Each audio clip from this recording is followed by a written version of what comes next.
The Imperial Guard is the backbone of the military of the Imperium, not the astartes, not the custodes, nor the sisters. It is the Astra Militarum, which is no doubt the hammer of the Imperium.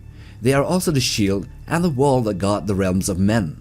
These are the trillions of normal day people holding the humble lasgun in the dark, fighting against the horrors of the galaxy, with a vast majority of them being men, while there are a minority that are women too, but all of them conscripted to fight for the very light of the Emperor.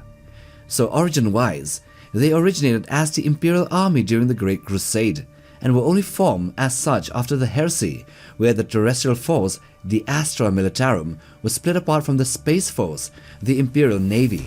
And with that breakup, the Guard became a separate organization with its own set of ranks and hierarchy of authority within itself.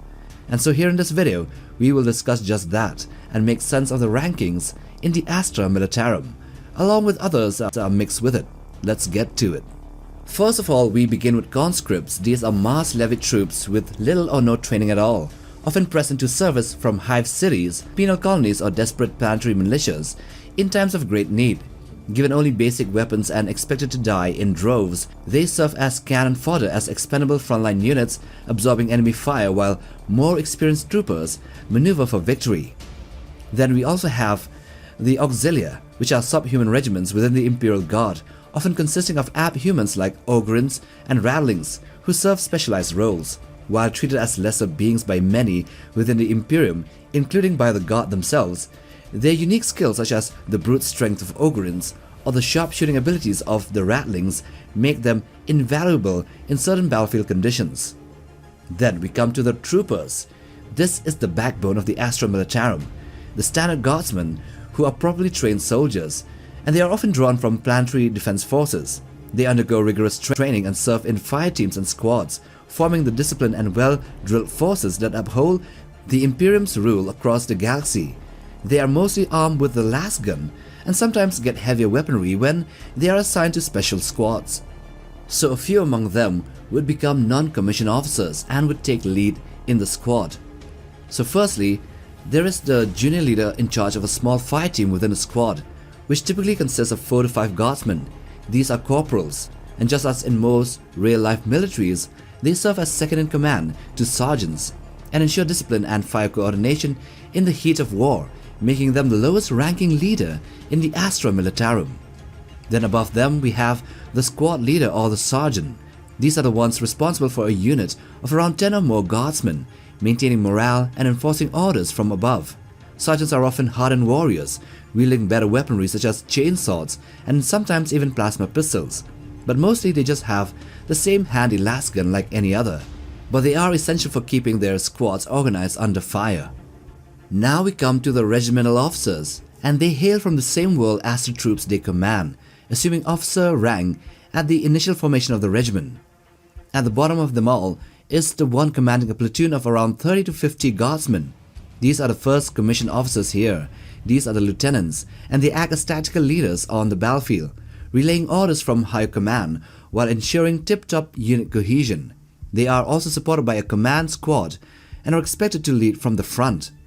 Above them, higher on the scale, is the captain who oversees an entire company, which typically composes of multiple platoons, and this officer is responsible for strategic coordination in battle, since the force they command now numbers in the hundreds.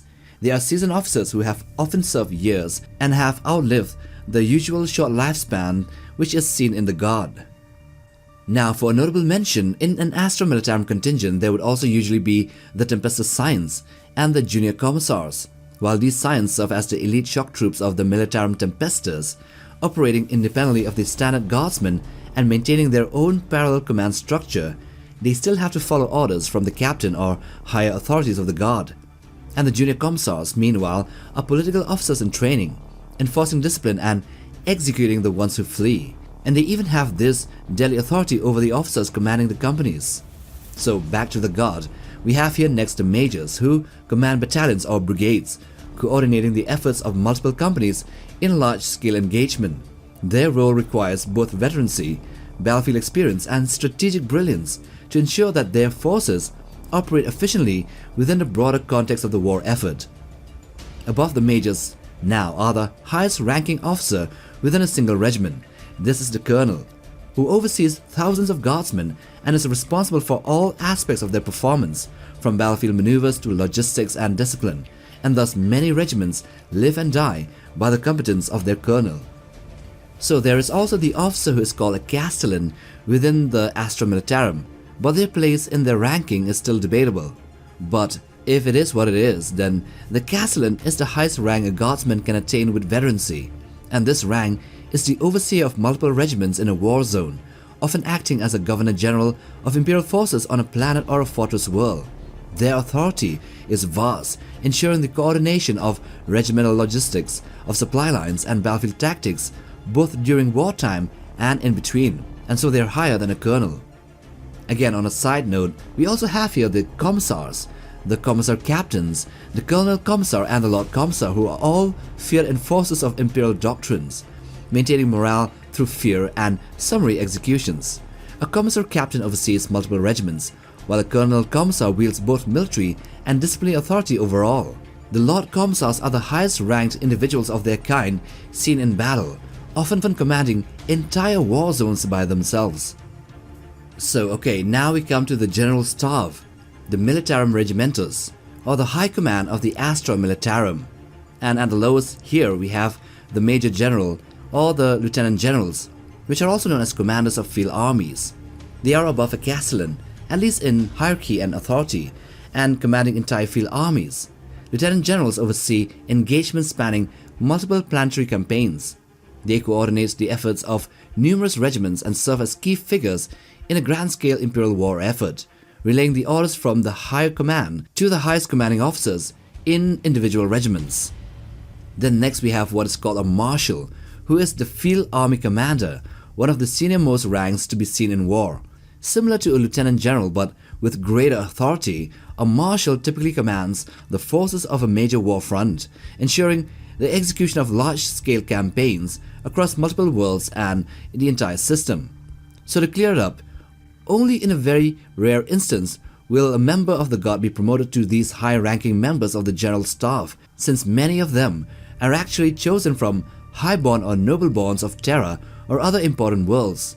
Yeah, this is the Astra Militarum in the 40k galaxy, and nepotism still exists, unfortunately.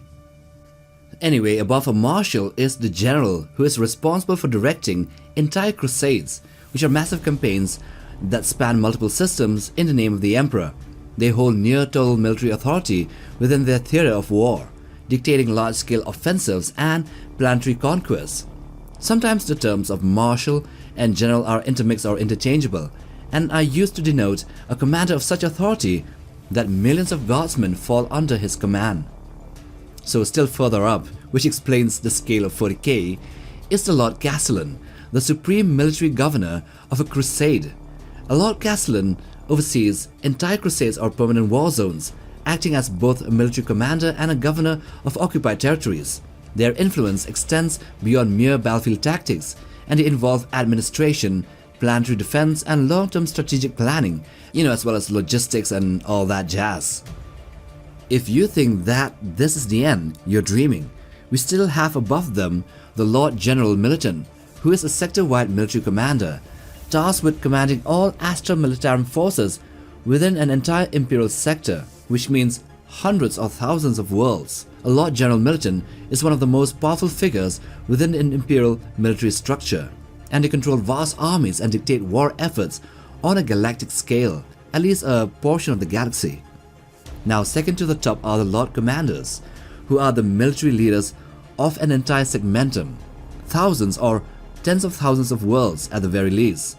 A Lord Commander holds authority over one of the Imperium's 5 segmenta, directing the war efforts of entire swaths of the galaxy. Their decisions shape the fate of billions or even trillions of guardsmen, and dictate the course of sector-spanning conflicts, often in concerted efforts with other military wings of the Imperium. There are only 5 Lord Commanders, which are respectively Lord Commander Solar, overseeing the segmentum that circles Terra. Then we have Lord Commander Ultima of the Ultima segmentum, and Lord Commander Pacificus, Lord Commander Tempestus, and of course Lord Commander Obscurus. Next in rank, even higher, are the War Masters, which oversee campaigns spanning multiple sectors over multiple segmentums.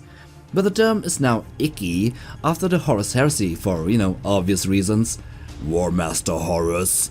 This rank can only be attained on rare occasions and with the express consent of the High Lords of Terror.